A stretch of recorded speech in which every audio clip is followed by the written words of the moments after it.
What is up, my peepholes? This is your guy, Cly, and welcome back to Budget Tubing. Now today, what I want to take a look at is the Phenyx Pro PTX-10. This is a 4-input USB audio mixer, and in my opinion, it has features that make it perfect for streaming as well as use with voice over IP services like Skype and Discord. But before I dig into that, let's go ahead and address the elephant in the room, because some of you are probably starting to think that this looks very similar to a Behringer Q502 USB.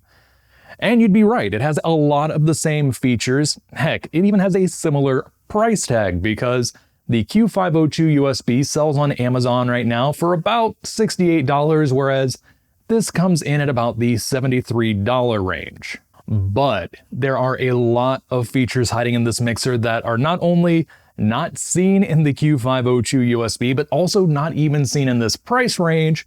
So I think the difference in price is actually kind of justified. And you'll understand what I mean shortly. But for now, let's dive in. And I want to start with the back, because as I mentioned before, this is a USB audio mixer, as you can see right here, but it's a USB powered audio mixer as well. The Q502 USB actually has an external power supply, and that makes this a lot more compact and easy to use, but it does come with a caveat, because after talking with a few people in the content creation community, a couple of subscribers, and even from my own personal experiences, USB-powered interfaces and mixers do have a problem with phantom-powered condenser microphones that have a capsule larger than about 20 millimeters. I had an issue with a Phenyx BM1000 that I really need to get around to reviewing, and I've heard people having issues with the Audio-Technica AT2035, the MXL 770, so there's definitely a bit of evidence there, and the issues aren't just limited to the devices I've reviewed. I've heard of people having issues with the Behringer UM2 and its related devices. Heck, I've even heard of these issues popping up with the Focusrite Scarlett line, so there's definitely something to this. Fortunately, it's not a catastrophic issue. It just means these larger capsule microphones are a little bit too power hungry for a purely USB powered device. And that can actually be remedied with a very cheap phantom power supply. And this one was like 13 bucks. Though I would probably err on the side of caution and get one of the ones powered by a wall wart instead of an additional USB powered one. And to get ourselves back on track, let's talk about the inputs on this mixer, and I'm going to be going in reverse order because they actually get more interesting as the number goes down. So to start things off, we have channels 4 and 3. These are both 1/4 inch mono plugs, and they're controlled with this knob right here. Both channels have the same knob because technically, they're actually both part of a single stereo channel. But interestingly, if you plug only into channel 3, it becomes a center balanced mono channel. But if you plug into channel 4 by itself, it shunts all of the audio to the right channel. And then if you plug into channel 3 at the same time, it shunts channel 3 to the left channel. I just thought that was kind of interesting. And as for the kinds of inputs you can use on channels 4 and 3, that's really set for pre-amplified signals like those from keyboards or a sound system, or if you're running your audio through one of these phantom power supplies I mentioned a second ago. Now on to channel 2. This is another 1/4 inch mono channel controlled with a gain knob here, and it's center balanced mono. And as far as I can tell, it's only center balanced mono, which makes sense due to the types of inputs it's designed for. Those being dynamic microphones, pre-powered condenser microphones, and even guitars and basses. That's right, this mixer actually works with electric guitars and basses. I had a few questions about that on my last mixer review. I didn't know, but in this case, the manual said so, and I tested it with a dumpster dived guitar that is horribly out of tune and dusty, so you're not going to be seeing it in this video. And as for controlling this channel, not only do you have a gain knob here, but this button right here allows you to select the impedance on the channel so that you can plug a guitar amp into it as well. This is great for live gigs when you want to play your guitar out through your amplifier, but still want to record using this mixer and a laptop at the same time. Last up, we have channel 1, and this is undoubtedly the main reason why most of you are going to be buying this mixer. First off, you have this connector right here. This is a 1/4 inch mono jack as well as an XLR jack.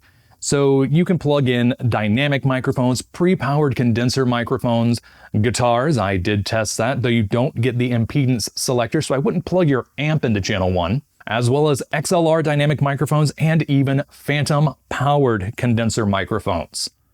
But wait, there's more, because hiding over here is a powered mono 3.5mm jack. And this is what makes this mixer kind of special, because this allows you to plug in jack-powered condenser microphones, like lavaliers, or those found on gaming headsets. Remember how I said this is a good mixer to use with streaming? Not only do most mixers not have a 3.5mm jack on them, but the jacks that they do have that you could feasibly use an adapter with are not powered. So if you want to use a jack-powered condenser microphone with a mixer, you tend to need something like this. This is a AA battery-powered 3.5mm jack that terminates in a 1/4 inch mono plug. And honestly, I have used this in the past, and it kind of made me feel like a vampire hunter, you know?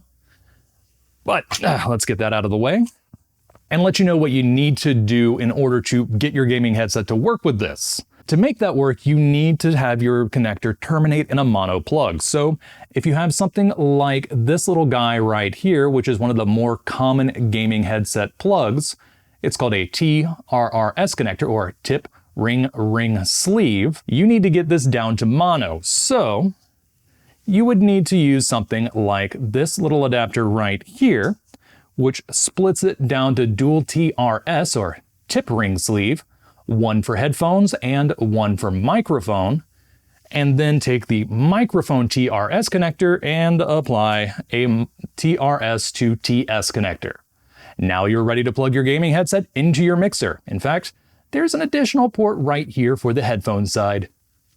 And it gets better, because this goes to channel 1, which means all of these controls also apply to your gaming headset. And as for those controls, well, you've got a -20 decibel pad in case you're going to get really loud and you don't want to fiddle with settings. You also have a dedicated gain knob, a levels slider, which I really like, 3 bands of EQ, which you do not see in mixers in this price range. In fact, I had to buy a Q1202 USB in order to get 3-band EQ. You're typically going to be getting just the high and low, no mid control. And yes, the equalization does apply to your gaming headset. That can really elevate the sound of a gaming headset, and I'm going to actually demonstrate that shortly. In addition to all of this, you have a delay effect, which can be adjusted for both intensity and volume. And if you get it to where you want, you can actually just mute the delay effect so that you can kick it in whenever you feel like it. And before I move any further, I just want to drool over the level slider a little bit more, because if you have a level slider on a mixer like this, you're typically going to have it as your main volume control. This is your main mix, not just the microphone. And I love that they did the change, because typically if you're plugging something like a guitar into channel 2, or you're plugging backing tracks into channels 3 and 4, those aren't going to change volume as often as you might while singing. So instead of having the slider over here where it's going to be locked in place while you fiddle with a tiny little levels knob, you can just ride the slider while you do your vocals and everything is copacetic. In fact, I've been using this mixer while doing voiceover lines, and I ride the slider all the time. It's just so intuitive. I like it. Now that I covered all the inputs, let's talk about the output. First off, we have the monitor ports right here. This is where you're going to be plugging in your speakers, aka studio monitors, hence the name. And these are 1/4 inch mono plugs. Plan your adapters accordingly. Their audio output is controlled right here on the monitor dial, and it even has a mute function. Next up, we have the headphones, which you can either use with a 1/4 inch stereo adapter or the 3.5mm port for an extra level of convenience.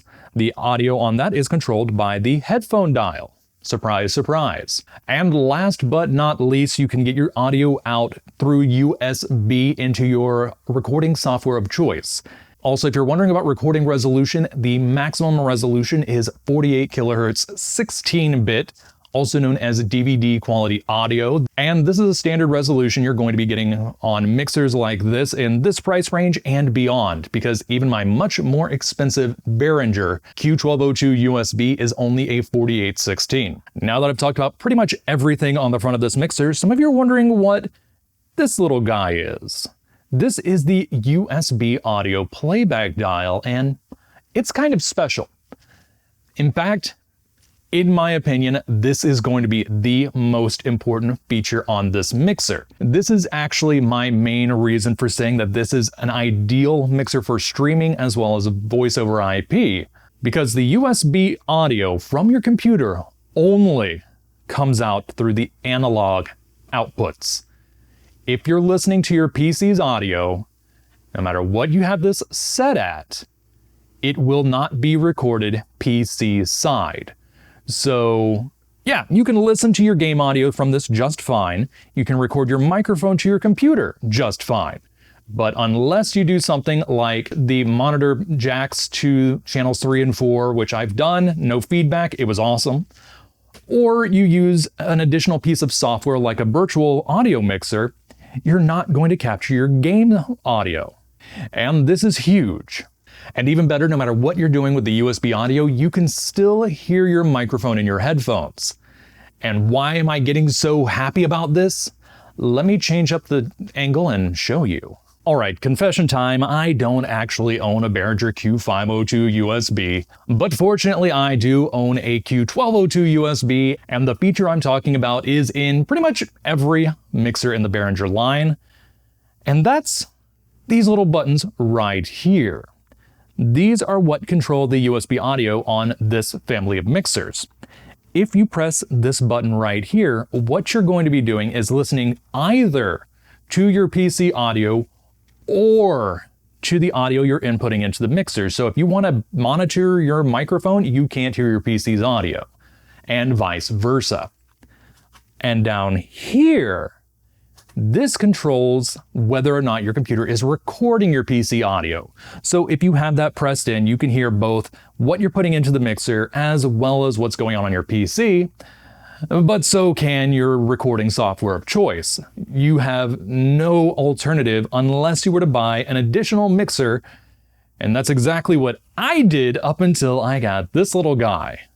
I found this for $10 at my local Goodwill, and what I've been doing up until now is taking my PC audio straight from my sound card, putting it into channel A here, and then I've been taking the control room audio from this mixer and putting it into channel B, and then plugging my headphones into this port right here using an adapter so that I could hear both at once without actually recording both at once. And these aren't cheap. I paid $10 at Goodwill, but it's a $30 little mixer. And if you want to get a smaller version that still does the same thing, you're going to be out at least $20. So the fact that this can do everything I just mentioned, in my opinion, is worth an additional $20 on top of the original cost of the Behringer models. So if I did have a Q502 USB, which costs $68, I would be dropping $88 total as opposed to $73. That's just food for thought. Also, the sheer number of threads on Reddit and various forums about this exact issue, it's too many to count. This was just a great design. Anyway, enough gushing over features, let's move on to the audio test portion, shall we? Alright, so for the first audio test, I decided to grab one of my phantom-powered condenser microphones, just so you can see how that sounds. Specifically, what I'm using is the Audio-Technica AT2020. I'm not using any additional equalization. I've got my levels zeroed out, aka not bottomed out, I'm in the little square you see on the slider, and I want to say I've got my gain on the mixer set to about 35 to 40%. As for the gain, I have things set to PC side, I'm only at 10%, and I'm coming through at about -12 to -6, with the occasional peak being at around -3, if not a little bit higher. Now admittedly, I am within the proximity effect range of the microphone, which is about 4 inches, but even back here from about a foot away, I'm still coming through loud and clear. And that should tell you that I have a ton of wiggle room on this. If I was coming through a little bit too quiet, I could adjust things PC side, or I can fiddle with my dials. Needless to say, if I wanted to blow out your eardrums, I easily could with this setup. Now let's grab a dynamic mic, shall we? Alright, I've switched over to the Samson Q2U dynamic microphone. And while I haven't done anything to the PC side gain, I have cranked the gain on the mixer all the way to max, while not actually touching my levels. That's the thing with dynamic microphones. They generate power in the capsule. They're not powered by the mixer, so they're ultimately going to be quieter by default. Now, I'm only using this on channel 1 via an XLR cable because I just like the way that sounds. However, if my only choice was to use one of the XLR to 1/4 or 3.5mm cables, I would be perfectly fine. Now, of course, I'm still very up close and personal with this mic due to the fact that dynamic mics don't have a long pickup range. But even if I go back about as far as I've been going so far, it's not too terrible. I may need to boost the gain on my PC, but I've got a ton of wiggle room. Now let's get a little bit silly. Now, when I say I want to get silly, I mean I want to get silly. What you're hearing right now is the UUSA gaming headset that I bought for $5 at Five Below and reviewed quite a while ago. Now, at the moment, I haven't applied any equalization to the microphone, so you're just hearing the default sound of the microphone through the mixer, but it still doesn't sound that bad, and I have full control over the audio level. Now, I'm still at 10% on the PC side gain. I'm at maybe 20% on the gain on the mixer, and I had to drop the level slider almost down to -10 just to make sure I'm not clipping. Though I have to say one of the best parts about this setup is the fact that I can actually hear myself in the headphones. And that is not common on gaming headsets at all, despite the fact that it really needs to be. But of course you don't want to hear me rant about monitoring yet again, so let me play with the EQ on this mixer to see if I can elevate this $5 gaming headset.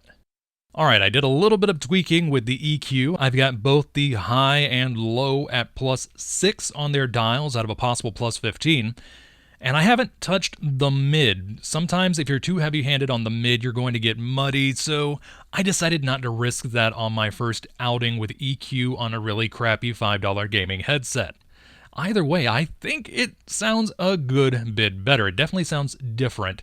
Doesn't sound as $5-y, you know? But I can get weirder. Give me a second.